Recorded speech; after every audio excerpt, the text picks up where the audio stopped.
क्या होता है जब सपने बड़े हों और आपके अपने ही उन्हें मानने से इनकार कर दें। आपके अपने ही ये कहें कि ये तो सिर्फ एक शौक है, इससे ज़िंदगी नहीं बनाई जा सकती। आज की कहानी एक ऐसे इंसान की कहानी है जिसे दुनिया ने रोकने की कोशिश तो बहुत की, लेकिन उसकी आवाज़ इतनी बुलंद थी कि उसने हर रुकावट को पार कर लिया। पीयूष वर्मा, एक बीसीए स्टूडेंट, एक पैशनेट सिंगर जो सिर्फ अपनी आवाज़ के दम पर ही अपना अब तक का सफ़र तय कर रहा है। जब एक इंसान ने उनको ऑनलाइन इनवाइट किया दिल्ली आने के लिए, तो वो बिना कुछ सोचे समझे दिल्ली आ गए अपने एक सपने को सच करने। क्या यह सफ़र आसान था? क्या घर वालों ने उनको सपोर्ट किया? और सबसे बड़ा सवाल कि क्या एक स्ट्रीट परफॉर्मर एक बड़ा स्टेज परफॉर्मर बन सकता है? ये है अनहर्ड स्टोरी और मैं हूँ चेतन त्रिपाठी और आज की कहानी हम जानेंगे पीयूष की ज़ुबानी। Over to mister Karan.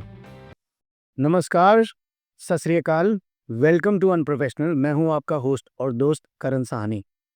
I hope आपको हमारे पुराने एपिसोड बहुत पसंद आए होंगे, इसलिए अब मैं नए नए कंटेंट लेके आ रहा हूं आप सब लोगों के लिए। तो बात करते हैं आज के एपिसोड की। हमेशा से हम हर जगह हर टाइम एक चीज़ पे बहुत ध्यान देते हैं, वो है म्यूज़िक। हम सैड है, म्यूज़िक सुनेंगे। हम खुश है, म्यूज़िक सुनेंगे। हम दुखी हैं, म्यूज़िक सुनेंगे। हम डिप्रेशन में हैं, हम म्यूज़िक सुनेंगे। ऑफिस की टेंशन, म्यूजिक सुनेंगे। ब्रेकअप हो गया भाई, म्यूजिक सुनेंगे। कहीं ट्रैवल कर रहे हैं, म्यूजिक सुनेंगे। करियर ग्रोथ हो गई, म्यूजिक सुनेंगे। सो म्यूजिक की इंपॉर्टेंस हम सबकी लाइफ में कितनी है, आज हम जानेंगे अपने एक नए गेस्ट से। तो आज मैंने बुलाया है एक बहुत ही अमेजिंग म्यूजिशियन एंड आर्टिस्ट। वो अपने बारे में खुद अपना इंट्रोडक्शन देंगे and let's see what he has for us on this show. Hi Piyush. Hello भैया, कैसे हो? बढ़िया। Welcome to unprofessionals. बस बोलने का अनप्रोफेशनल है, वो है पूरा प्रोफेशनल ही सब कुछ है। अरे thank you so much Piyush. चलो शुरुआत से शुरू करते हैं। कुछ अपने बारे में बताओ। ओके, तो मेरा नाम पीयूष है। मैं गाने लिखता हूँ, बनाता हूँ, गाता हूँ। और मैं बचपन से ही गाने सुन सुन के ही बड़ा हुआ हूँ। गाना लाइक बचपन से ही गा रहा हूँ और सुन सुन के ही गाया है, कहीं ज़्यादा सीखा नहीं था पहले। अभी मैंने 2-3 साल 4 साल से सीखना स्टार्ट किया, पहले सीखा नहीं था। तो मैं आपको स्टार्टिंग से बताता हूँ, जब मुझे म्यूज़िक में इंटरेस्ट आया तो हमारे घर पे, मैं झारखंड से बिलोंग करता हूँ। मैं मतलब बहुत छोटा टाउन है, मतलब स्मॉल टाउन कह सकते हो, स्मॉल टाउन बॉय। तो उधर म्यूज़िक को उतना बढ़ावा नहीं देते। उधर है कि पढ़ाई लिखाई करो, जॉब वॉब करो, सिक्योर रखो लाइफ भाई। म्यूज़िक व्यूज़िक नहीं करना है ज़्यादा। वो पेन नहीं लेना है लाइफ में कि तुम्हें उतना स्ट्रगल करना है, ये वो। सीधा साधा जॉब करो। मैं भी गाता था ऐसे, एज अ हॉबी गाता था। तो मेरे घर पे ऐसा था ना कि जो भी कहीं भी जाता था या फिर कुछ भी करता था तो वो गाने लगा के बैठ जाता था और फिर अपना काम करता था। लाइक मेरे कजन्स हैं, वो मैथ्स भी सॉल्व कर रहे हैं ना, तो वो गाने लगा के मैथ्स सॉल्व कर रहे हैं। तो मैं वहाँ जाके बैठ जाता था और गाने सुनता था। पढ़ता तो था नहीं, बुक्स लेके बैठ गया, लेकिन गाने सुन रहा हूँ, है ना। तो के सर के गाने आते थे उस टाइम पे, ज़रा सी दिल में दे जगह एंड ऑल। तो वो सब गाने सुनता था मैं। ओ सॉरी टू कट यू, एक बार कुछ के सर्कस सुनाओ ना, कुछ छोटा सा एक। हाँ, हमारे पास गिटार भी है, चलो एक बार छोटा सा।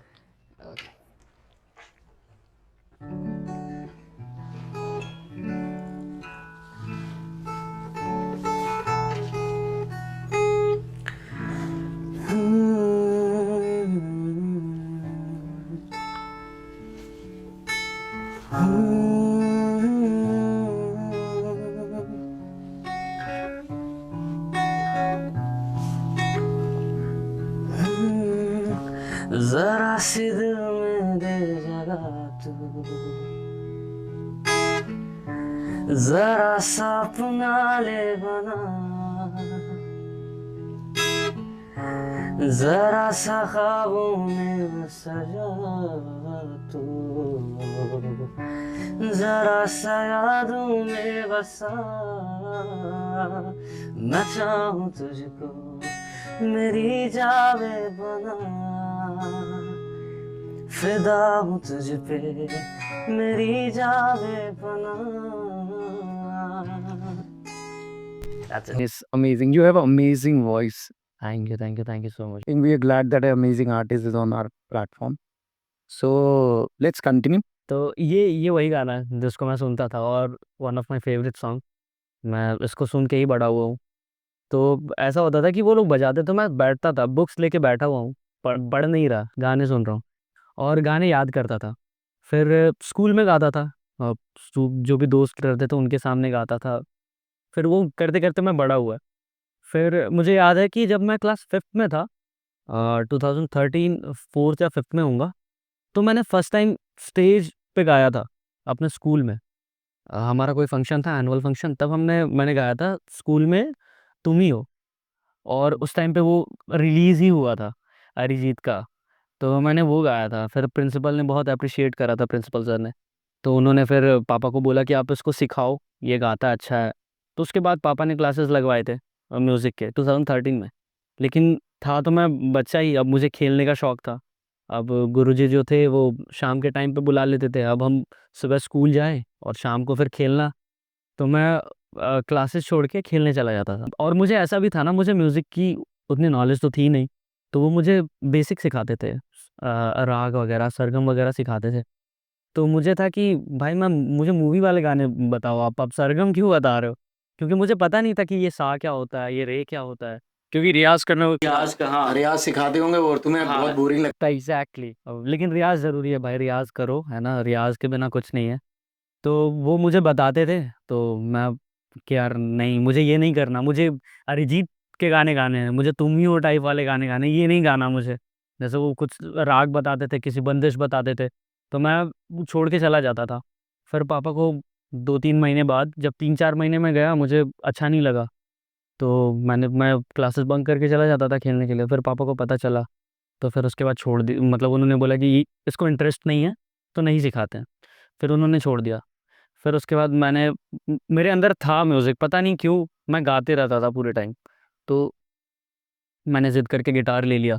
मुझे आता कुछ नहीं था, मैंने ऑनलाइन देखा, तो मेरे एक भैया हैं, पंकज भैया नाम है उनका, तो उन्होंने गिटार गिफ्ट कर दिया मुझे, है ना? तो मैंने गिटार ले लिया, मुझे आता तो कुछ नहीं। मैं ऐसे ही तार-वार टाइट कर रहा था और वो स्ट्रिंग टूट गई। उसके बाद गिटार वैसे ही रख दिया। ना गिटार बजाया, ना सीख रहा था, कुछ नहीं कर रहा था। तो वही स्कूल में गाना, और फिर वही सब चल रहा था धीरे-धीरे। फिर जब मैं 10th हुआ मेरा, तब मुझे लगा, मैं थोड़ा सीरियस हो गया क्योंकि लॉकडाउन था, हमारे पास कुछ था नहीं करने को। जब 10th हुआ था मेरा, तब लॉकडाउन था, तो कुछ था नहीं करने को। तो मैंने तो सोचा अभी मेरे हिसाब से तुम सेकंड या थर्ड ईयर में हो। हाँ, अभी मैं 3rd ईयर में हूँ, 2nd ईयर कह सकते हैं। तो वेरी यंग। तो जब 10th हुआ था मेरा, तो कुछ था नहीं करने को, तो मैंने सोचा म्यूज़िक को ही करते हैं। तो मैंने गिटार सीखा। एक साजिद भैया हैं, उन्होंने काफ़ी हेल्प करी गिटार के लिए। तो गिटार सीखा मैं।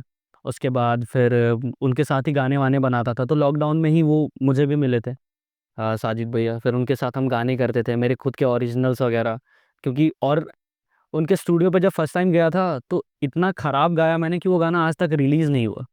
इतना ख़राब गाया था मैंने। फिर उसके बाद मैंने प्रैक्टिस करी, मैंने सीखना स्टार्ट करा। मैं झारखंड से कोलकाता जाता था सीखने के लिए।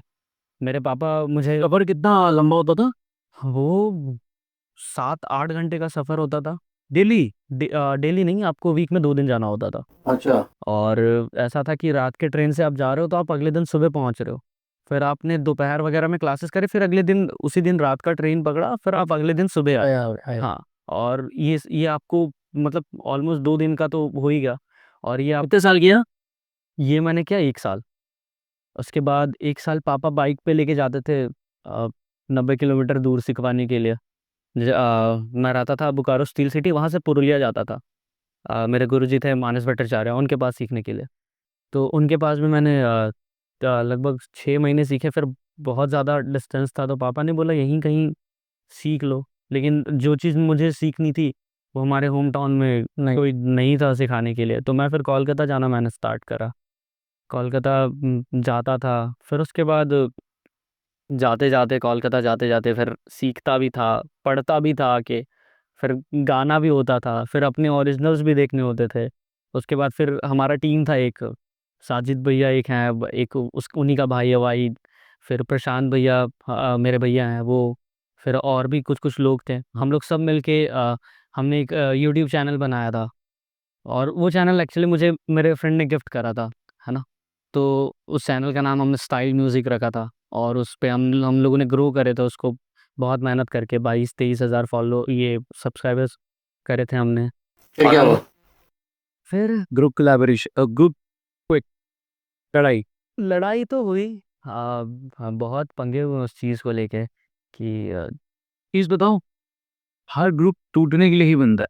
हाँ, कह सकते हो। फिर वही सारी चीज़ें थी क्योंकि हमारे ग्रुप में हम 3 सिंगर्स थे, है ना? और एक म्यूज़िक प्रोड्यूसर था और एक था कैमरामैन। तो कैमरामैन और म्यूज़िक प्रोड्यूसर दोनों भाई थे, साजिद और वाहिद, है ना? और हम लोग 3 लोग और थे, है ना? तो 2 लोगों का तो नाम लूँगा नहीं मैं क्योंकि तो मेरी बनती नहीं। तो हम तीनों के हिसाब से ऐसा चल रहा था ना कि मेरा क्या है कि मुझे अगर कोई बोलेगा ना कि तुम रुक जाओ, मतलब मैं ना नहीं कर पाता किसी को। अगर वो बोल रहा है कि तुम अगली बार करना या तुम उसके बाद करना, मैं ठीक है, कोई दिक्कत नहीं। तो मेरे साथ वैसा सीन था। तो पहला गाना तीनों का आया साथ में, बट जो मेन सिंगर था वो कोई और था, तो उसका ही गाना लिखा हुआ था। तो हम लोगों ने बस कोरस वगैरह गाया था, हम जो बाकी दो थे। उसके बाद फिर मेरा गाना आया, बट उससे पहले भी उसका ही गाना आने वाला था। तो किसी रीज़न से उसका नहीं आया, मेरा आया। फिर ऐसे करते करते उसने काफ़ी नेगेटिव चीज़ें फैलाई साजिद भैया के बारे में ना। और भी बहुत कुछ हुआ था। मुझे तो प्रॉपर बातें नहीं पता, साजिद भैया से ही जो पता है पता है। तो उसके बाद हमारा ग्रुप क्विट हो गया, तो है ना। उसके बाद फिर जो एक और बंदा था वो मेरे साथ दिल्ली भी आया था, है ना। अब मुझे दिल्ली से बात करनी है। दिल्ली आपने बताया, यू सेड कि यू आर फ्रॉम झारखंड हाँ जी। And now you are in Delhi. Since how long you are in Delhi, how you came to Delhi, और मतलब क्या रीज़न था दिल्ली आने का? दिल्ली कैसे आ गए अचानक से? ओके, तो ऐसा है कि मैं एक ऑनलाइन प्लेटफॉर्म पे एक बंदे से मिला था, है ना। उसका नाम प्रियांशु है। और भाई बहुत ही हम्बल बंदा। मुझे एक तो दिल्ली के बारे में ऐसे ही न्यूज़ वगैरह में तो देखते थे कि यार दिल्ली सेफ नहीं है, ये है वो है। मतलब बाहर हम जिस जगह से हम जिस जगह पे हैं, है ना, वहाँ से शहर के बारे में सोचना थोड़ा बहुत अलग हो जाता है कि आप किसी को जानते नहीं वहाँ पे, आपका कोई है नहीं नोन में, और आप जा रहे हो। तो उस बंदे से बात हुई, मैंने उसको देखा तक नहीं था, बस बात हुई थी हमारी। और वो भी 3-4 बार बात हुई थी ऑनलाइन प्लेटफॉर्म पे। फिर उसने नंबर वंबर दिया था कि तुम भाई दिल्ली आओ, यहाँ पे शोज़ हैं, यहाँ पे तुम्हारी आवाज़ अच्छी है, तुम्हें मिलेगा, काम मिलेगा। और झारखंड में कुछ हो नहीं रहा था। और जस्ट कुछ टाइम पहले जब मैं दिल्ली आया, उससे कुछ टाइम पहले मैंने झारखंड में एक शो करा था, और इतना फ्लॉप शो कि उसके बाद मैंने सोचा म्यूज़िक नहीं करना है। फिर घर वालों तो सपोर्ट करते ही थे स्टार्टिंग से ही, लेकिन उनको ये नहीं पता था अचानक से कि मैं इसको ही प्रोफेशन मान लूँगा, मैं ज़्यादा पढ़ाई लिखाई पे, जॉब वॉब पे ध्यान नहीं दूंगा। उनका तो ये था कि जॉब। मैन, जो तुम्हारी एज है ना उसके हिसाब से जो तुम्हारे इंस्टाग्राम के सब्सक्राइबर्स हैं, मुझे लग नहीं रहा था कि तू सिर्फ 22-23 साल का है। You 23, right? नहीं, आई एम 20। दी 2021। You 20 bro. यार यू आर इंस्पिरेशन ब्रो। 20 साल की एज में you have amazing followers and you have created a setback कि भाई मेरे पास एक अच्छा बैंक है फॉलोअर्स का तेरे, और तेरे को कितने लोग फॉलो करते हैं। You you have inspired so many people and your age is just 20 bro. I am inspired from you. बस दुआ है ऊपर वाले की। और नहीं नहीं, लगा रहा है भाई, बहुत आगे जाएगा। आई एम यूर ग्लैड कि such a great and talented person is on our platform. तो आगे शुरू करते हैं कि जब आप आए दिल्ली, दिल्ली आने के बाद, ठीक है, और उसने बुलाया आपको, पीयूष फ्रेंड ने, फिर क्या हुआ? प्रियांशु ने, फिर क्या हुआ? फिर मैं अकेले नहीं आया, मेरे साथ मेरे 2 दोस्त और आए। एक एक तो जिसके बारे में बताया, जो मेरे ग्रुप का लड़का था। हाँ। और एक और मुझे मिला था, राहुल नाम का लड़का। वो मुझे मिला था कोलकाता में, है ना। किसी रियलिटी शो के थ्रू वो मुझे मिला था। तो हमारी बात हुई। तो अच्छा दोस्त है वो, मतलब परम मित्र जैसा है वो मेरे साथ। डेढ़ मतलब 2 साल तो रहा दिल्ली में। उसके बाद उसका कॉलेज वॉलेज था तो वो झारखंड में ही चला गया। अभी वो फिर आ जाएगा अगस्त में, तो हम साथ ही रहेंगे। और वो भी बहुत बढ़िया गाता है, वो भी अच्छा सिंगर है। तो हम 3 लोग आए। उसके बाद हमें प्रियांशु पिक करने आया, ये दिल्ली स्टेशन में, रेलवे स्टेशन। तो मैं तो जानता नहीं था, कोविड का टाइम था, उसने मास्क लगा रखा था और उसको पहले देखा भी नहीं था। उसके बाद उससे मिला, तो थोड़ा डर तो था कि कहाँ जा रहे हैं, क्या कर रहे हैं। तो मैं घर पे लाइव लोकेशंस भेज रहा था अपने। भाई तू ऑनलाइन किसी बंदे के कहने से तू दिल्ली आ गया? वो सोच पता नहीं क्या माइंड। भाई मैं सोच रहा हूँ ये चीज की, अगर मतलब यू वो जस्ट 17 मेरे हिसाब से, हाँ 17 साल की उम्र में किसी किसी ने तेरे को बोला कि तू दिल्ली, मेरे को कोई बोले आज बोल दे कि मुंबई आ जा और भाई तू अपना टॉक शो शुरू कर ले, मैं नहीं जाऊंगा भाई। मतलब you taken a great risk. और क्या दिमाग था तेरा कि तूने एकदम से तुमने किसी बंदे को ट्रस्ट कर लिया, एंड आई होप जो ट्रस्ट था तुम्हारा बहुत अच्छा सक्सेसफुल रहा भी है। एग्जैक्टली मैं ट्रस्ट नहीं कर रहा था, मैं भी डर रहा था कहीं ना कहीं कि यार कोई अननोन बुला रहा है, नहीं जाना चाहिए। घर वालों को भी बताया तो उन्होंने बोला पागल है क्या, आप कोई भी बुलाएगा कहीं भी चला जाएगा। तो उन्होंने तो मना कर दिया, मैं भी नहीं जा रहा था। बट मैंने बताया ना कि जस्ट 2-3 महीने पहले एक फ्लॉप शो हुआ हमारा, है ना, झारखंड में। उसके बाद तो मुझे ये पता था कि इसके बाद हमें यहाँ काम नहीं मिलने वाला, है ना। फिर हमें आगे के लिए कुछ तो सोचना होगा। तो मैंने सोचा कि ये करते हैं भाई, अगर हुआ तो बढ़िया, नहीं हुआ तो क्या कर सकते हैं, लिखा हुआ है। जिंदगी में रिस्क लेना बहुत जरूरी है। और क्या पता अगर आपको अच्छे लोग मिल जाएं। तो जैसे प्रियांशु मुझे मिला, ऑनलाइन प्लेटफॉर्म से मिला। वो बंदा, वो मेरे पीछे अपना जॉब गवाया उसने। उसने हमें शोज ढूंढ के दिए, है ना। उसके बाद उसने शोज ढूंढ के दिए, वो मेरे साथ हर जगह जाता था। स्टार्टिंग में मैं तो भाई बच्चा था, मैं घर से कुछ पैसे लेके आया नहीं था, मैं बस आ गया था। तो उसने ट्रैवलिंग वगैरह देखना, हमारा रहने का देखना, सब कुछ उसने करा, हम 3 लोगों का। तो कितने शोज मिलने मिले थे? पहला शो था उसका, क्या रिस्पॉन्स था? पहला शो तो मैं बताऊं तो मैंने किसी पॉलिटिकल पार्टी के लिए कैंपेनिंग करा था और स्ट्रीट पे गाया था। तो ऐसे ही नॉर्मल जो अभी स्ट्रीट पे कर रहा हूँ सेम था, बस उसने अपना अपना गाना दिया था कि तुम्हें ये गाना है। मैं 8 लोकेशन पे गाता था। मैंने 10 दिन वो करा और मुझे हर दिन के 1500 रुपये मिलते थे। तो मैंने यहाँ से स्टार्ट करा था। फिर वही बीच में मुझे स्ट्रीट पे एक बंदा मिला जिसका अपना कैफ़े था। तो उसने मुझे बोला कि तुम बस यही सारे गाने करते हो या तुम और भी करते हो। फिर मैंने उसको बताया कि मैं ये नहीं करता, मैं मजबूरी में मैं ये कर रहा हूँ क्योंकि मेरे पास पैसे नहीं है, मुझे करना पड़ेगा। तो उसने फिर बोला कि मेरा कैफ़े है, तुम विज़िट करो। फिर मैं गया उसके कैफ़े में, मैंने विज़िट करा, फिर मैंने परफॉर्म करा। फिर उसने मुझे पे आउट करा था कुछ 2K के आसपास। और वो अमाउंट मेरे लिए बहुत बड़ा था। आपको 2,000 रुपये अभी के टाइम के लिए, तो अभी के टाइम के मतलब अभी आर्टिस्ट तो 2,000 में बोलते हैं कि नहीं नहीं करना। मैंने 750 रुपये में भी शोज़ करे। तो उस टाइम उसने जब मुझे 2,000 रुपये दिए, उसने बोला कि तुम हर सैटरडे आ जाना। तो मेरे माइंड में था कि मैं पूरा कैलकुलेशन करके रखता हूँ हर हमेशा कि मेरे वीक के अगर इतने पैसे आ रहे हैं, मेरे इतने पैसे कहाँ जा रहे हैं, इतने पैसे कहाँ जा रहे हैं, मैं सारा वो कैलकुलेट करके रखता हूँ। मैंने सोच लिया कि महीने के इतने आ रहे हैं, इतने इधर खर्च होंगे, इतने उधर खर्च होंगे। तो वैसे करते करते फिर उसी कैफ़े से मुझे और भी लोग मिले, और लोगों ने भी रीच आउट करा। फिर धीरे धीरे आकाश भैया मिले मुझे। उसके बाद फिर हमने वही सब शुरू हुए। जस्ट टू टेल कि मेरे को कहाँ पे मिला था ये, मैं अपने बहुत खास मित्र के साथ जाता हूँ, कार्लसन रेस्टोरेंट, मजनू का टीला। वहाँ पे रूफ टॉप है, और मैं कम से कम 5 साल से जा रहा हूँ वहाँ पे। उस फ्रेंड का नाम है प्रमोद, मेरा ऑलमोस्ट बहुत साल पुराना फ्रेंड है वो और मैं हमेशा वहाँ पे चिल आउट करने आते हैं, सिर्फ वो और मैं ही।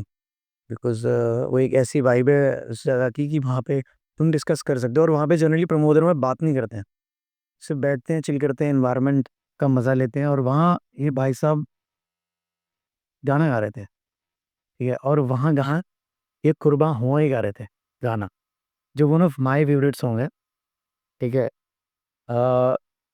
तो वहाँ पे मेरे को गाना सुनने के बाद इनकी वाइब बहुत मैच हुई, और मेरे को बड़ा अच्छा लगा इनका सुन के। मैंने इनको बोला कि यार मैं छोटी सी वीडियोस बनाता हूँ इंस्टाग्राम की, ये वो छोटे छोटे, तो इन्होंने मुझे फॉलो बैक करा, मैंने इनको फॉलो बैक करा। सिंस देन मैं इनको कर रहा हूँ follow, and I have been watching him, he is grown so much, एंड I'm very happy for him that he's here, and I'm very happy that he's growing so rapidly. And eventually also shocked to hear that कि in such a young age he has struggled so much, and और आगे जाएगा। तो I have like my wishes and my team wishes are with you. So all the best, and आगे बढ़ते हैं। हाँ जी। जहाँ से कि पहला शो वहाँ हुआ, फिर आपने बताया कि ऐसे ऐसे हो गया, कैफे मिला, ये मिला, उसके बाद कहाँ कहाँ शोज हुए? उसके बाद मैंने नोएडा तो ऑलमोस्ट हर जगह करा। एक इवेंट कंपनी थी, फिर उसने रीच आउट करा था, फिर उसके थ्रू मैंने काम करे। फिर उसके थ्रू जब काम करे तो उसने एक क्लब भेजा था। तो उस क्लब के जो जीएम थे उनसे अच्छी बातचीत हो गई थी मेरी। फिर उन्होंने हर जगह भेजना स्टार्ट कर दिया, अपने जो भी उनके आउटलेट थे उस पे भेजना स्टार्ट कर दिया। फिर शोज़ तो चल ही रहे थे, बट ऐसा था कि कितने टाइम तक यही करना है। अब आप 3,000 4,000 के शोज़ करके तो ज़िंदगी नहीं काट सकते। तो मेरे माइंड में तो शोज़ मैंने हमेशा अपने सेकेंडरी को रखा, मैंने प्राइमरी अपना वो रखा कि मैं कितना ग्रो कर रहा हूँ, है ना? मुझे हर हर शो से क्या सीखने को मिल रहा है, मैं क्या सीख रहा हूँ। तो वो सोच के मैंने इंस्टाग्राम पे ऐसे कवर्स वीडियोज़ डालने स्टार्ट करे। तो कुछ अच्छे रिस्पॉन्स नहीं थे कवर्स वीडियोज़ के, कि क्योंकि कवर तो सभी कर रहे हैं, एक रूम में बंद होके सब गा रहे हैं, है ना?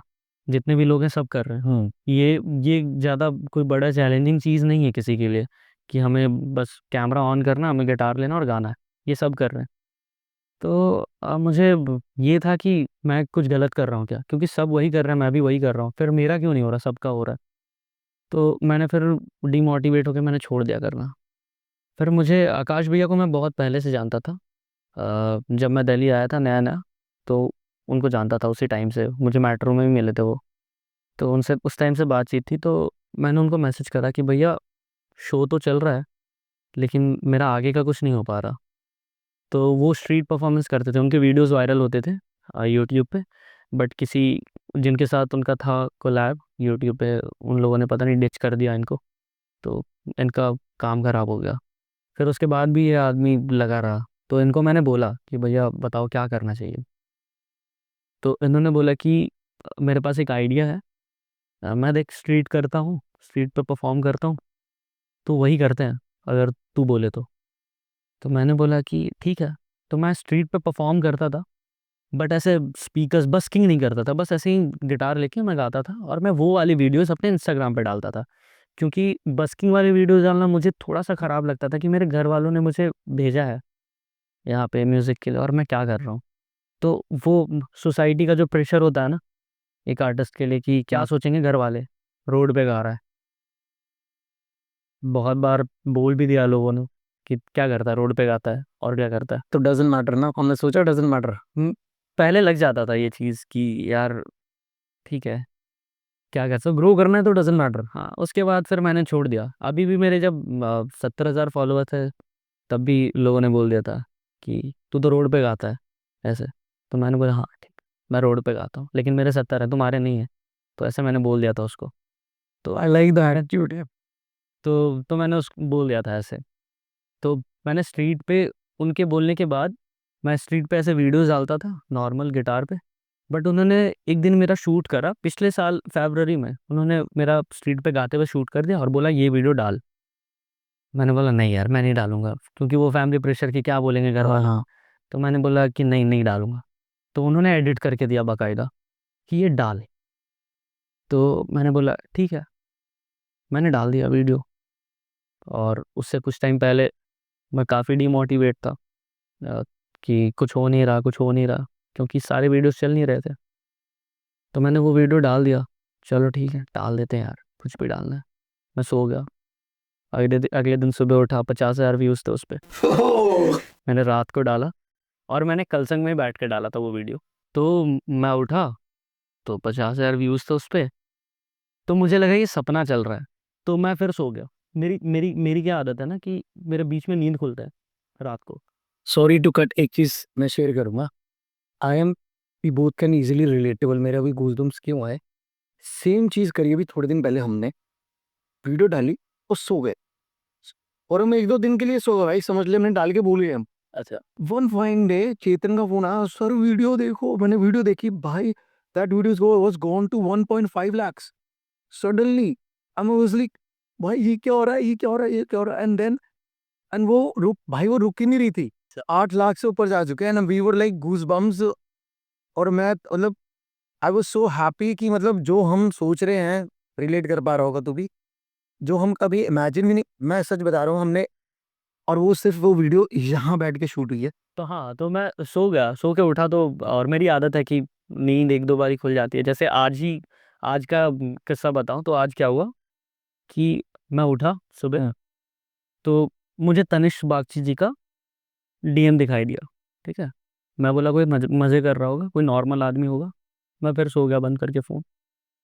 फिर मुझे नींद नहीं आ रही कि देख तो लो कौन है, नॉर्मल है, क्या है? मैंने देखा तो उन्होंने लिख रखा था, always also mentions composer brother, ठीक है? उसके बाद मैं बोला यार ये तो अपना तनिष्क बागची, ओरिजिनल तनिष्क बागची है ये। तो मैंने फिर उनकी प्रोफ़ाइल खोली, उन्होंने मुझे ब्लॉक कर दिया। तो एक बार बताओ कौन है तनिष्क बागची? तनिष्क बागची बहुत बड़े म्यूज़िक कंपोज़र हैं, है ना?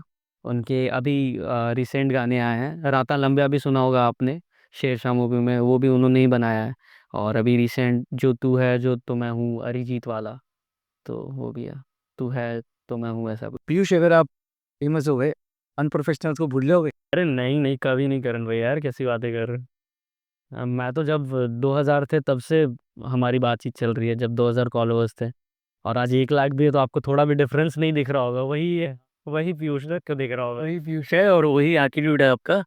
तो रील चल गई वो वाली, तो उसके बाद फिर और एक आपको भी पता होगा ये चीज़ कि जब हमारी पहली रील जाती है तो उसकी खुशी अलग होती है। अरे है ना? भाई, वो खुशी आप जिसके डेली मिलियन जा रहे हैं उसको नहीं पता है भाई। हमें पता है कि हमारे 2000 1000 व्यूज़ जा रहे हैं, उसके बाद अचानक अगर लाखों में जा रहे हैं, तो हमें पता है कि क्या खुशी होती है। अब मैं आपको बताता हूँ कि चेतन और मैं ना, जैसी वो रील वायरल हुई ना, वो 2 लाख तक पहुंच गई थी, 3.5 लाख तक पहुंच गई थी। वो जब तक वो हम ये डिस्कस करते रहे, अब ना हम ये डिस्कस कर रहे थे कि भाई इतनी जाएगी, इतनी जाएंगी, इतनी जाएंगी, इतनी जाएगी। और वो अकाउंट ना हम दोनों चलाते हैं, और दोनों को पॉपअप्स आते हैं। तो जैसे ही 50,000 लाइक्स का पॉपअप आया ना, मैंने फोन करा, चेतन 50,000 लाइक आ गए, ये रहे। फिर मैंने देख लिया, मैंने कहा चेतन 36,000 शेयर हो गया सर, मैंने देख लिया। ठीक है, तो आगे बढ़ते हैं पीयूष। हाँ, फिर उसके बाद रील तो चल गई। फिर ऐसा था कि वो खुशी अलग ही थी जब 1 लाख व्यूज़ हुए। तो आकाश भैया ने बोला भाई 1 लाख व्यूज़ में आज पार्टी होगा। तो 1 लाख व्यूज़ पे हमने पार्टी किया। अरे वाह। उसके बाद पार्टी के बाद फिर मैं घर गया, तो लालच ही था मुझे। मैंने पहले बोला 50,000 हो गए, अब 1 लाख हो जाए। बस 1 लाख हो गया तो मैं बोल रहा हूँ 2 लाख कम से कम, फिर 2 लाख हो गए। फिर अरे 5 कम से कम अगर हो जाता तो फिर 5 हो गए। फिर वो मिलियन चले गए, वही वाला रील। अभी है उस पे 1.4 मिलियन ही है, क्योंकि वो एक टाइम के बाद रुक गए थे जाके।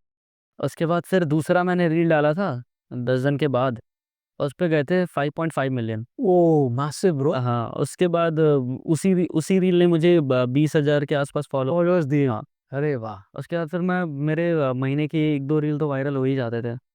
तो वैसे कर करके फिर so we are sitting with a celebrity ना, ना ना, और पब्लिक फिगर। पब्लिक फिगर कह सकते हैं। ठीक है, नाइस नाइस। जो पीयूष, तुम्हारी पहली स्ट्रीट परफॉर्मेंस थी, उस पर जो ऑडियंस थे और जो लोग थे वहाँ पे सुन रहे थे, उनका क्या रिएक्शन था? और तुम्हारे खुद के क्या इमोशन थे, तुम्हारा क्या रिएक्शन था? पहला स्ट्रीट परफॉर्मेंस तो मैंने बहुत डरते डरते करा था, क्योंकि मैंने स्ट्रीट पे कभी परफॉर्म नहीं करा था ऐसे माइक वाइक पूरा सेटअप के साथ। तो पुश करा कहीं ना कहीं आकाश भैया नहीं। तो जब मैंने परफॉर्म करा तो मेरे आवाज़ काँप रहे थे बहुत ज़्यादा, क्योंकि मैं डर रहा था कि यार कौन क्या बोलेगा, क्या सोचेंगे। तो कुछ ज़्यादा मतलब बहुत अच्छा भी नहीं एक्सपीरियंस करा था मैंने अपना स्ट्रीट परफॉर्मेंस। बट हाँ, ऐसा था कि लोग सुन रहे थे, लोग बैठे थे, लोग सुन रहे थे, और डर ये था मुझे कि कोई आके बस गाली ना दे दे कि अरे क्या कर रहा है, हटो, ऐसा वाला।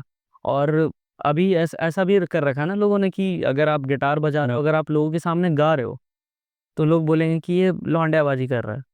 ऐसा, हाँ, स्ट्रीट पे लोग ऐसे ही बोलते हैं आपको, अगर आप गिटार बजा रहे हो ना। अरे पुलिस वाले तो गिटार लेने आ जाते हैं। अरे भैया लेके गए हैं हमारे टाइम पे, तो बाप रे। तो वो भी डर रहा था कि पुलिस वाले आके कहीं लेके ना जाए। अच्छा। तो वो चीज़ें थी। बट ठीक था, पहला तो बढ़िया था, अच्छा ही था। अच्छा, तुम्हारा को सबसे ज़्यादा किसने इंस्पायर किया था? मैं बताया मैंने कि के सर को बचपन से सुनता था, तो म्यूज़िक कहीं न कहीं उनका ही दिया हुआ है, मुझे ऐसा लगता है। उसके बाद फिर मैं रियलिटी शोज़ काफ़ी देखता था, तो मुझे ऐसा लगता था कि यार एक बार टीवी में दिखना है। और मेरी नानी माँ थी, तो उनको भी ऐसा था कि यार एक बारी टीवी में देख लेना, बट वो अभी नहीं है। अच्छा। तो ऐसा था उनका भी। तो उन लोगों ने भी काफ़ी इंस्पायर्ड किया कि भाई करना है म्यूज़िक। फिर अरिजीत सर को सुना, फिर मतलब म्यूज़िक के लिए धीरे-धीरे ही इंस्पायर्ड हुआ मैं बहुत ज़्यादा। अच्छा। और स्ट्रीट परफॉर्मेंस तो पूरा क्रेडिट आकाश भैया को जाता है, ये उन्होंने करवाया है। उन्होंने आज आज जो भी हूँ, जहाँ भी हूँ, तो उनका ही है। आकाश भैया, प्रियांशु, यही लोग हैं सब। मैं कह रहा हूँ आपकी लाइफ में कभी ऐसा कोई मोमेंट आया है जब आपको लगे कि यार सब कुछ छोड़ छाड़ के मुझे वापस झारखंड जाना चाहिए, अपने होम टाउन जाना चाहिए और मेरे को वहीं रहना चाहिए? ऐसा कभी-कभी आ जाता है, जब फेस्टिवल्स में घर घर पे नहीं रह के बाहर रहना। और ऐसा बहुत बार हुआ है। अभी कुछ टाइम पहले ही सोच रहा था मैं कि मैं यहाँ रह के क्या कर रहा हूँ? ग्रोथ तो ऐसा कुछ नहीं मिल रहा था बीच में, क्योंकि ऐसा था कि मैं शोज़ ही कर रहा हूँ और इंस्टाग्राम पे रील्स ही डाल रहा हूँ।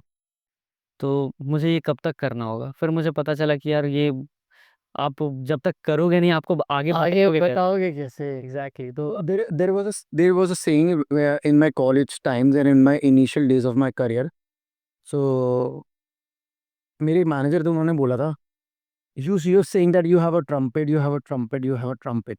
Until and unless you won't blow your trumpet, how will people get to know you have a trumpet? So Hindi में इसका मतलब है, भैया मेरे पास ढोल है, मेरे पास ढोल है, मेरे पास ढोल है, मेरे पास बहुत बड़ा ढोल है। जब तक ढोल बजाओगे नहीं, दुनिया को कैसे पता लगेगा कि तुम्हारे पास ढोल है? अपने ढोल बजाने खुद ही है। मुझे भी एक भैया मिले थे, तो उन्होंने बोला था कि मैंने उनसे बात करी थी, मुझे मेट्रो में मिले थे वो। तो उन्होंने बोला गिटार बजाते हो? मैंने बोला हाँ। तो उन्होंने बोला तो क्या करते हो? गिटार बजाते हो, उसके अलावा? मैंने बोला पढ़ाई करता हूँ। तो उन्होंने बोला कि अच्छा। फिर मैंने उनसे पूछ दिया ऐसे ही कि भैया क्या करूँ, मुझे मन नहीं कर रहा है ये करने का, क्योंकि कुछ हो नहीं रहा आगे। तो उन्होंने बोला कि देखो भाई, बात ऐसी है कि तुम अभी हो 20-21 साल के, ठीक है? अगर तुम्हें इस एज में सक्सेस मिल जाएगा, तो तुम बहुत जल्दी नीचे भी आ जाओगे, ठीक है? कि तुम्हें 20 साल की उम्र में क्या बताओगे दुनिया को? 20 साल की उम्र में मुझे सक्सेस मिल गया था। मैं 20 साल की उम्र में मैं सेलिब्रिटी बन गया था। तो ये तुम्हारा प्रोसेस है, तुम्हें थोड़ा और टूटना पड़ेगा, थोड़ा और बनेगा, उसके बाद तो तुम्हें मिलेगा, है ना? तो वो चीज़ें जब उन्होंने बताई ना, तब मैं सब ये सारी चीज़ों को प्रोसेस समझता हूँ कि आगे के लिए मैं बन रहा हूँ। हाँ, ऑफ कोर्स। ऐसे ही होता है भाई, हर कोई ऐसे ही बनता है। किसी ने तुम्हें डिस्करेज किया कभी इस करियर को लेके? आह, डिस्करेज घर वालों ने नहीं, मतलब फैमिली मेंबर्स, रिलेटिव्स ही हैं। डिस्करेज तो नहीं बोलेंगे, मतलब अभी तो सपोर्ट करते हैं, है ना? भाई अब तो सब करेंगे सपोर्ट। अभी तो करते हैं, बट पहले थोड़ा ऐसा था कि पढ़ाई लिखाई कर लो, इसमें कुछ नहीं रखा है, म्यूज़िक में कुछ नहीं है, पढ़ लो लिख लो, थोड़ा जॉब वॉब कर लो। और मुझे ऐसा लगता है कि वो कहीं ना कहीं अपनी जगह सही ही थे, क्योंकि आपको मैंने बताया कि मैं बहुत छोटे जगह से बिलोंग करता हूँ, है ना? तो चंद्रपुरा नाम है मेरे शहर का। तो वहाँ पे ये म्यूजिशियंस हैं ही नहीं, वहाँ जब टीचर नहीं है कोई म्यूज़िक के अच्छे, तो म्यूजिशियंस क्या ही रहेंगे। तो वहाँ पे लोग इतना सपोर्ट नहीं करते। वहाँ पे है कि आप म्यूज़िक को एज अ हॉबी रखो, पढ़ाई लिखाई करो, जॉब करो, उसके बाद म्यूज़िक। मेरी मम्मी का भी कहना है कि तुम पढ़ाई लिखाई करो, तुम जॉब ले लो बेटा, उसके बाद म्यूज़िक करते रहो, है ना? तो घर वालों का भी कहीं ना कहीं जो भी रिलेटिव्स थे, जो भी बोलते थे इस चीज़ को लेके, तो मुझे लगता है वो अपनी जगह पे सही थे। उनको नहीं पता था कि ऐसा कुछ होगा या नहीं होगा, क्योंकि इस भीड़ में तो सब भाग रहे हैं, हाँ, है ना? तुम क्या कर रहे हो बोला? हाँ, सब भाग रहे हैं इस भीड़ में। कहीं न कहीं देखोगे आप तो 1000 में से 9000 10,000 में से बच्चे आप देख लोगे तो 1000 ही है जो जॉब के पीछे भाग रहा है, बाकी सबको म्यूज़िक करना है। थोड़ा करना है, ज़्यादा करना है। हाँ, ये तो आजकल लोगों को ना ये एक्स्ट्रा करिकुलम एक्टिविटीज़ में ज़्यादा इंटरेस्ट आ चुका है। पीयूष, आपका इस करियर को लेके सबसे बड़ा फ़ियर क्या है? और फ़ियर है भी तो क्यों? फिर यही है कि लाइक अगर मैं म्यूज़िक कर रहा हूँ, एक तो घर वालों से दूर आके कर रहा हूँ म्यूज़िक, है ना? और घर वालों को हमेशा यही बोलता हूँ म्यूज़िक कर रहा हूँ, म्यूज़िक कर रहा हूँ, म्यूज़िक कर रहा हूँ। अगर नहीं होगा तो फिर उनको क्या मुँह दिखाऊँगा, है ना? कि तुम गए तो बहुत बड़े-बड़े बातें बोल के कि नहीं हुआ कुछ। तो ये सोच के डेली रात को जब सोता हूँ, अकेले ही रहता हूँ मैं, अकेले ही, तो उस टाइम पे यही सोच के सोता हूँ कि अगर नहीं हुआ कुछ तो क्या बोलूँगा घर वालों को। तो ये सबसे बड़ा फ़ियर है मेरे लिए। और एक चीज़ ये भी है कि म्यूज़िक में स्ट्रगल बहुत ज़्यादा है यार भाई, बहुत स्ट्रगल है। भाई 20 साल गया तू, स्ट्रगल तेरे हाँ, को ये 20 साल में मैंने इतना स्ट्रगल देख लिया, अब और देखना बाकी ही है। बहुत ग्रोथ है तेरी आगे, हम बहुत ग्रोथ है। अच्छा, एक चीज़ ये बताओ कि आपका जो फैमिली ने आपको इस स्ट्रगल को एक्सेप्ट कर लिया, ये आज भी उनके कुछ और रिएक्शंस हैं? अभी तो मेरा स्ट्रगल टचवुड बहुत स्मूथ स्ट्रगल हो गया है, क्योंकि मैं शोज़ करता हूँ, तो कुछ आ जाते हैं पैसे, तो मैं घर से नहीं लेता पैसे। मैं जो भी मेरे खर्च हैं, वो सब मैं खुद करता हूँ शोज़ के थ्रू या जो भी है। इवन कभी अगर सेविंग्स वगैरह मैं करता हूँ अपने पैसे से। तो अभी तो स्मूथ स्ट्रगल है, अभी वो वाला स्ट्रगल नहीं रहा पहले वाला, जब कि मुझे 1500 रुपये या 2000 रुपये के लिए भी सोचना पड़ता था कि मेरे पास। अभी स्मूथ स्ट्रगल है, बट स्ट्रगल है ना। अभी करियर के लिए स्ट्रगल है कि क्या आगे क्या करना है एग्जैक्टली। तो कभी ऐसा फील हुआ है कि ये जो मेरा डिसीजन है म्यूज़िक को लेके, ये गलत है? ये चीज़ तो कभी फील नहीं हुआ। हाँ, बस थोड़ा डिमोटिवेट हो जाता हूँ जब कुछ नहीं होता तो। बट हाँ, फिर कोई है नहीं मोटिवेट करने के लिए, तो खुद मोटिवेट होना पड़ता है कि आप घर से दूर हो, तो कोई आपको मोटिवेट नहीं करेगा। हाँ। इवन मेरे पास कोई ऐसा दोस्त भी नहीं है कि मैं उससे बात करूँ या उससे पूछूँ कि भाई कि ऐसा है वैसा है। तो अकेला रहने वाला ही चीज़ है मेरा। तो मैं खुद से ही खुद को मोटिवेट कर लेता हूँ कि भाई करना पड़ेगा, कोई और ऑप्शन नहीं है तुम्हारे पास, तुम्हें ये करना ही पड़ेगा। नहीं भाई, ट्रू, बहुत सही मोटिवेशन है तेरी। सेल्फ मोटिवेशन तगड़े लेवल की है। हमारे को भी ऐसी दे दो यार, कि हम भी कुछ से सीख जाएँ और आगे बढ़ जाएँ। अ, तुम्हारे हिसाब से सोसाइटी हमेशा सेफ करियर को चूज़ करती है, और उनको ऐसा लगता है कि भाई safe career is better than choosing your passion always. Because अगर अगर हम इंडियन सोसाइटी का मिथ देखेंगे, और अगर पेरेंट्स फैमिली फैमिली को देखेंगे अगर, तो जनरली ये देखते हैं कि भाई अगर एक बंदा एक कंपनी में वेल सेटल है, एमएनसी में, और एक बंदा म्यूजिशियन है, तो they will go for a person who is already settled in the MNC rather than who is a struggling musician. जबकि जो म्यूजिशियन होगा वो उस एमएनसी वाले से ज़्यादा ही कमा रहा होता है। ठीक है, ऐसा क्यों है मिथ? लोगों को बना बनाया चीज़ पसंद है ना। अगर आपका बना बनाया है, मान लो अगर मैं सपोज़ मैं म्यूजिशियन, सपोज़ क्या मैं म्यूजिशियन हूँ, मैं कर रहा हूँ, तो अभी मैं बन रहा हूँ, है ना। और मेरे जगह पे आप हो, आप जॉब कर रहे हो, आप सेटल्ड हो, तो आपके पास ही जाएँगे लोग, क्योंकि आप बने बनाए हो। मैं बन रहा हूँ, है ना? तो बने बनाए के सामने लोग पहले ही जाते हैं कि मुझे बना बनाया मिलेगा, मुझे स्ट्रगल नहीं करना पड़ेगा उसके साथ, ओके। है ना? और अगर मान लो कि म्यूजिशियन छोड़ो, आप हर एक जगह पे देख लो, हर आर्टिस्ट को, डांसर देख लो, है ना? आप स्टैंड अप कॉमेडियंस देख लो, ठीक है? रैपर्स देख लो, अगर वो बन रहे हैं ना, तो लोग उसके पास नहीं जाएँगे।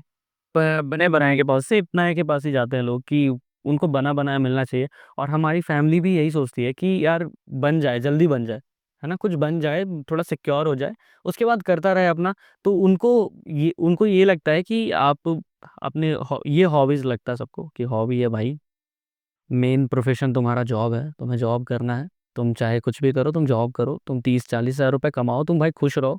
उसके बाद साइड से तुम म्यूज़िक करते रहो। मेरी मम्मी तो हमेशा ये चीज़ बोलती है, हमेशा। म्यूजिक करो। हाँ, कि साइड साइड से म्यूज़िक करो नहीं। म्यूजिक से याद आया कि मुझे ना तुमसे एक सवाल है, कि एक म्यूजिशियन, एक परकशनिस्ट और एक सिंगर में क्या फ़र्क होता है? म्यूज़िशियन तो दोनों ही हैं। हाँ, परकशन जो प्ले कर रहा है वो भी म्यूज़िशियन है, जो सिंगर है वो भी म्यूज़िशियन है। बट सिंगर जो है, सिंगर को थोड़ा ज़्यादा हाइप मिलता है, ठीक है? थोड़ा ज़्यादा फ्रंट एंड में रहता है वो। एग्ज़ैक्टली, और थोड़ा ज़्यादा एक्सपोज़र मिलता है सिंगर को। अगर मान लो कि आपका कोई बैंड है, तो बैंड का अगर नाम है, तब तो वो नाम के थ्रू ही जाना जाएगा वो पूरा बैंड, ठीक है?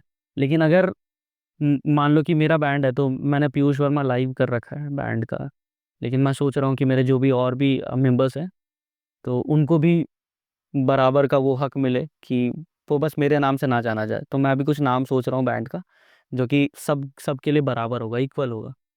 तो पहले पहले तो ये चीज़ होता था कि म्यूजिशियन जो भी इंस्ट्रूमेंट्स जो प्ले करते थे, उनको लोग नहीं जानते थे, है ना? उनके बारे में उतना नहीं पता था लोगों को।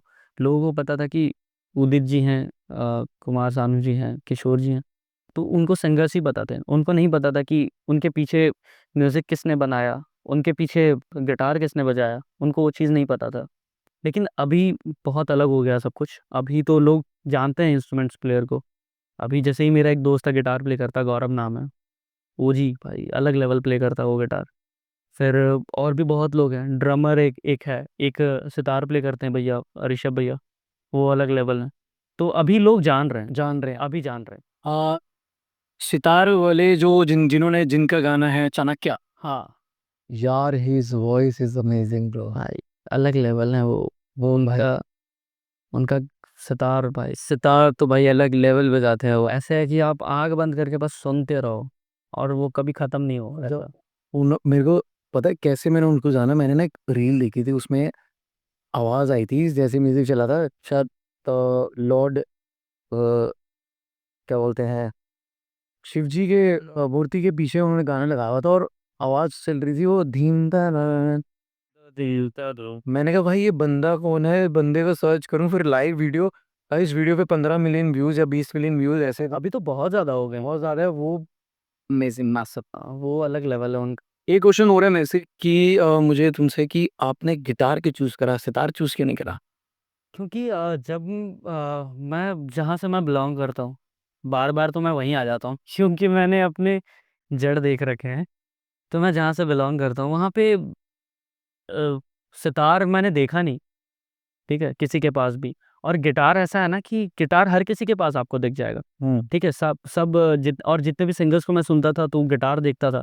और गिटार बचपन से ही था कि इंस्ट्रूमेंट मतलब गिटार प्ले करना है।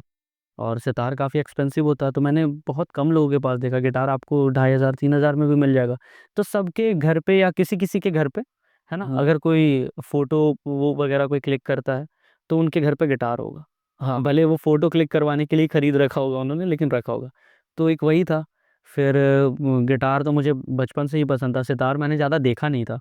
तो इसलिए मुझे सितार की तरफ मैं गया नहीं। और उसके बाद मैंने दर्शन रावल को भी देखा था गिटार के साथ गाते हुए, तो उनसे तो मैं काफ़ी इंस्पायर्ड हूँ। तो उसके बाद ही मैंने फिर गिटार ये किया। और गिटार थोड़ा सा सस्ता भी था तो खरीद लिया मैंने। हाँ। सो पीयूष, दिल्ली में स्ट्रीट परफॉर्मेंस करना इतना टफ है? कोई ऐसा इंसिडेंट तुम्हें याद है? हाँ, अभी पिछले साल की बात है। हम स्ट्रीट पे परफॉर्म कर रहे थे तो मेरे पहला वीडियो वायरल हुआ था, पहला दूसरा। तो स्ट्रीट पे परफॉर्म कर रहे थे हम लोग, तो सब बढ़िया चल रहा था, मैं गा रहा हूँ पूरा मज़े में। मेरे कुछ फॉलोअर्स भी आके बैठे हुए थे, तो मैं पूरे मज़े में गा रहा हूँ।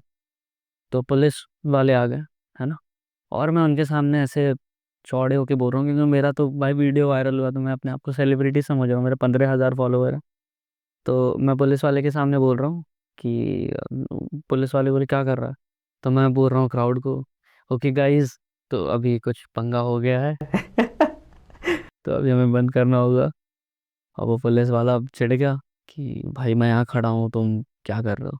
तो वो हमारा स्पीकर और गिटार वगैरह छीनने लगा। तो मेरे साथ भैया थे, आकाश भैया, तो उन्होंने वो चढ़ गया उस पर कि क्यों भाई, हम कुछ गलत नहीं कर रहे हैं, हम ना लौंडियाबाजी कर रहे हैं, ना किसी को गाली दे रहे हैं, ना कुछ कर रहे हैं, हम गाना गा रहे हैं। तो वो कह रहा है कि यही गाना ही तो गाना अलाउड नहीं है, तो क्यों अलाउड नहीं है। और ये हर जगह है दिल्ली में। आप दिल्ली नोएडा में कहीं भी अगर आप स्ट्रीट पे परफॉर्म कर रहे हो ना, तो आपको करने नहीं देंगे वो। पुलिस वाले ऐसा कर रखा है उन्होंने कि वो करने नहीं देता स्ट्रीट पे परफॉर्म। पता नहीं क्या दिक्कत है उन लोगों को या क्या प्रॉब्लम है, वो करने नहीं देते। उनके फॉलोअर्स ले लेते ना तुम? वो करने नहीं देंगे आपको स्ट्रीट पे परफॉर्म। आपका इंस्ट्रूमेंट छीन के लेके चले जाएंगे, फिर आपको दोबारा देंगे नहीं वो इंस्ट्रूमेंट। तो ऐसा सीन हुआ। तो वो मुझे खींच के लेके जा रहे थे। तो आकाश भैया थे, वो बोल रहे हैं कि नहीं नहीं। और मुझे मेरे होम टाउन का पुलिस वाला लग रहा है कि हाँ, कि वो वहाँ पे ले जाने के बाद वो थोड़ा बोलता था फिर छोड़ देता था हमारे होम टाउन में। तो क्राउड में से एक मेरी फॉलोवर थी, वो आई, उसने पुलिस वाले से बोला कि इस बार छोड़ दो, अगली बार से करेगा तो आप ले जाना। तो पुलिस वाला पहले ना ना कर रहा था, फिर 2 3 और लड़कियां आई। तो लड़कियों की बात मान लेते हैं वो पुलिस वाले हैं। तो उन्होंने मान लिया, उन्होंने छोड़ दिया उस टाइम। तो फिर हम वापस आगे बैठ गए। तो वो थोड़ा सा चैलेंजिंग था मेरे लिए। उसके बाद भी करा हमने परफॉर्म, छोड़ने कहाँ वाले हैं। आगे का क्या प्लान है आपका? कुछ बड़ा सोचा है कि स्ट्रगल कंटिन्यू करने के बाद कुछ बड़ा सोचा है कि स्ट्रगल कंटिन्यू रहेगी अभी?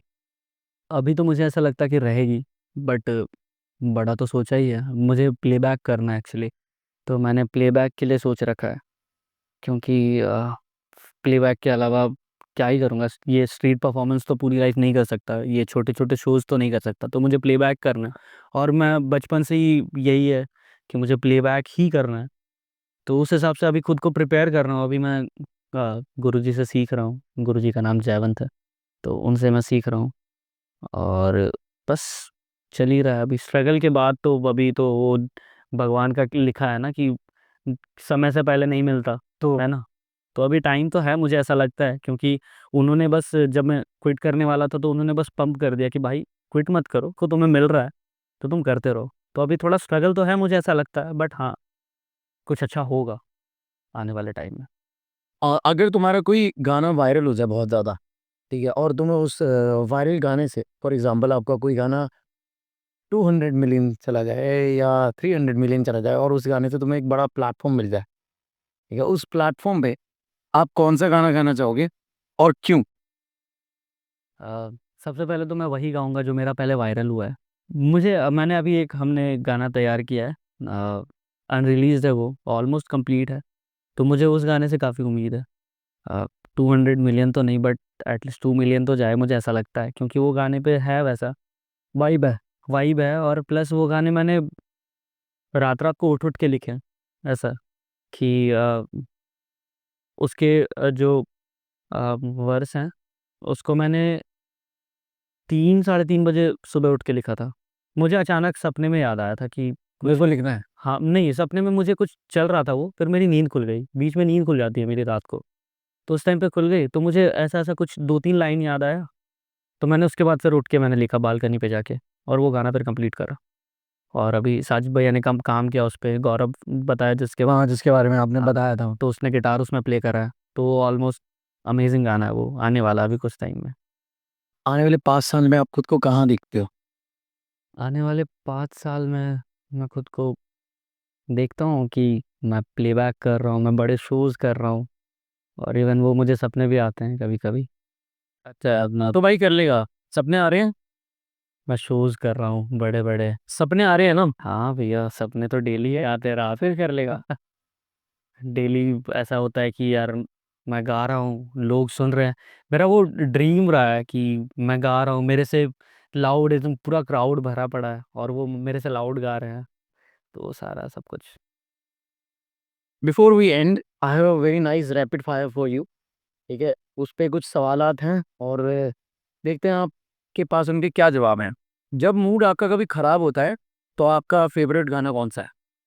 जब मेरा मूड ख़राब होता है तो मैं अब अरिजीत सर के कुछ क्लासिकल गाने सुन लेता हूँ, जैसे सेमी क्लासिकल बोलेंगे उसको, जैसे आयत सुन लेता हूँ, फिर ले आया दिल सुन लेता हूँ। तो ये सब गाने सुन लेता हूँ। अगर किसी एक गायक के साथ आपको कोलैबोरेशन करने का मौका मिले तो वो कौन सा होगा? मैं दर्शन रावल को बहुत मतलब इंस्पायर्ड हूँ उनसे, बहुत ज़्यादा मैंने उनको फॉलो करा है। इवन मैं कंपोज भी करता हूँ तो मुझे कहीं ना कहीं लगता है कि मैं उनके जैसा कंपोज करूँ, है ना। और मैंने कंपोजिशंस उनसे ही सीखी है। मुझे ऐसा लगता है कि कंपोजिशंस तो सीखी नहीं जाती, बट मुझे ऐसा लगता है कि मैंने कहीं ना कहीं उनसे इंस्पायर्ड होके ही कंपोजिशंस करना स्टार्ट करा, स्टार्ट किया है। है ना। तो मैं भाई ह्यूज फैन हूँ उनका। तो मुझे सपने भी आए हैं उनके एक बारी कोलैबोरेशन के, कि हम दोनों स्टूडियो में बैठ के हम कर रहे हैं कोलैब। तो मुझे उनके साथ कोलैब करना है। ग्रेट।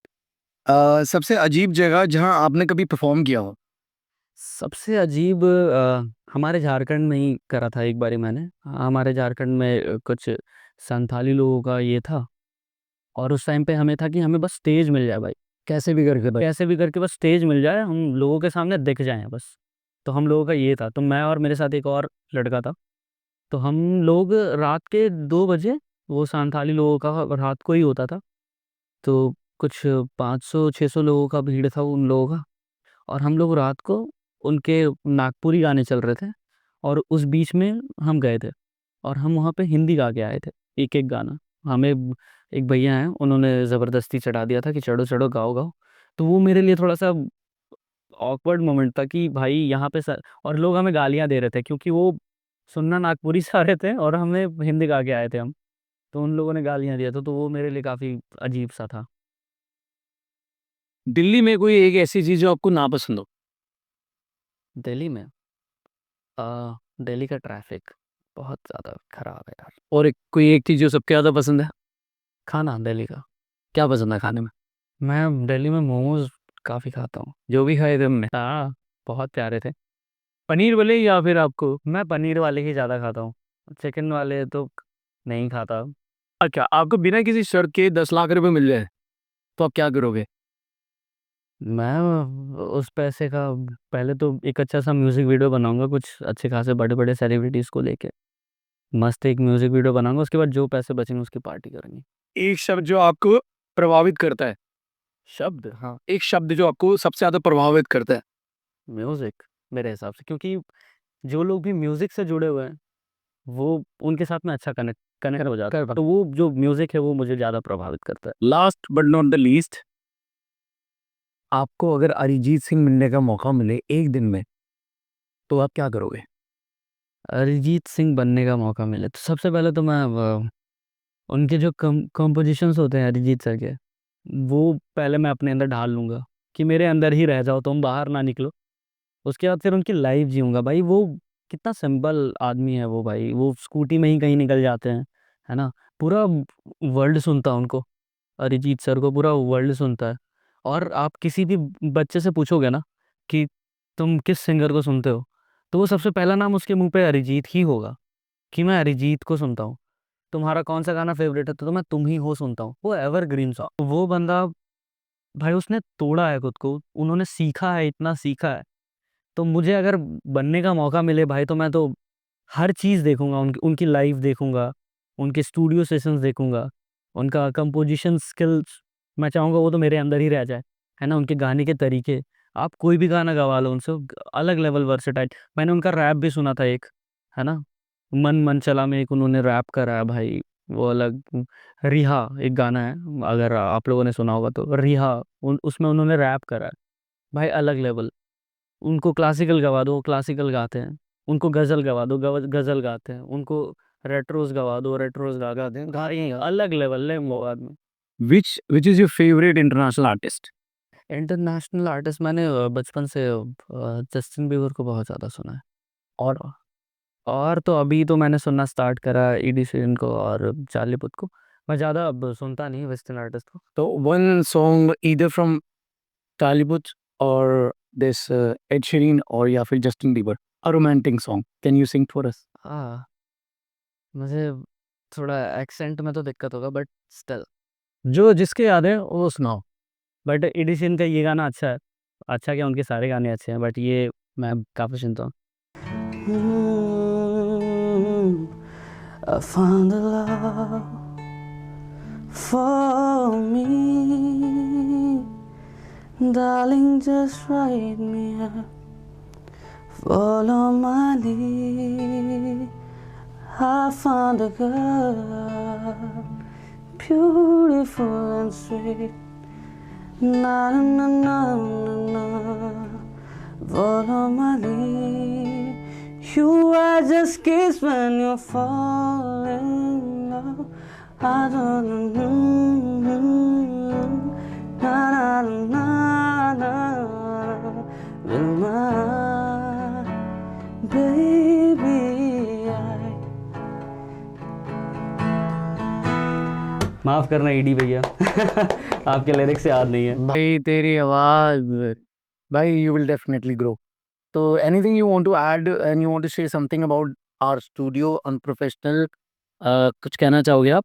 हाँ, मतलब जब स्टार्टिंग में आया तो मुझे मतलब स्टार्टिंग में नीचे तो कुछ वैसी वाइब आ नहीं रही थी। हाँ, बट जब चेतन भैया ने गेट खोला, भाई अलग लेवल आप लोगों ने बना रखा है। ये मतलब ऐसा लगेगा ना कि आप बैठ जाओ और आप बस बैठे रहो, है ना? फिर आपको खुद मन करेगा कि आपको ये भी कर लेना चाहिए, आपको वो भी कर लेना चाहिए। मतलब यहाँ बैठने से काम मतलब प्रोडक्टिव टाइम जाएगा आपका। ऐसा बिल्कुल।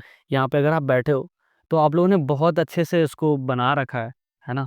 इतने छोटे से एरिया में आप लोगों ने इतना परफेक्ट बना रखा है, तो hats off guys. Thank you so much and credit goes to Chetan. So मजा आया। Thank you guys for all the support, thank you for coming to our show thank you so And, much आपने बुलाया। we wish lot of growth to you and a lot of success. And guys, that's it from Unprofessional. Keep watching our channel and don't forget to subscribe and like. And यार share करते रहो ना, जब तक प्यार नहीं करोगे तब तक कंटेंट कैसे आएगा? प्लीज़ प्यार करते रहो, सब्सक्राइब करते रहो और हम मिलते रहेंगे कुछ नए एपिसोड्स के साथ, कुछ नए लोगों के साथ और कुछ नए स्किल्ड लोगों के साथ हर बार मिलते रहेंगे। Thank you so much. See you next time. Bye, take care. जिंदगी सिर्फ वही जीते हैं जो हार मानने से इनकार कर देते हैं।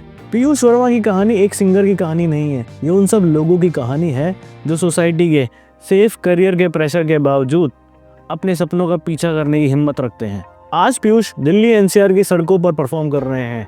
क्या पता कल किसी बड़े स्टेज पर भी परफॉर्म कर सकते हैं, क्योंकि एक आवाज़ जो दिल से निकलती है उसे दुनिया रोक नहीं सकती। तो अगर तुम्हारे पास भी एक सपना है, लोग चाहे कितना भी मना करें, लेकिन एक बार अपने आप पर विश्वास जरूर करो, क्योंकि सपने सिर्फ देखने के लिए नहीं होते बल्कि जीने के लिए भी होते हैं। ये था अनहर्ड स्टोरी। मिलेंगे अगले एपिसोड में एक नए इंसान की नई कहानी के साथ। तब तक stay tuned, keep dreaming, keep hustling. I found a love for me, darling, just write me up, follow my lead. I found a girl, beautiful and sweet, na na na na na na, follow my lead. You are just kids when you fall in love. Na na na na na na na na na with my baby.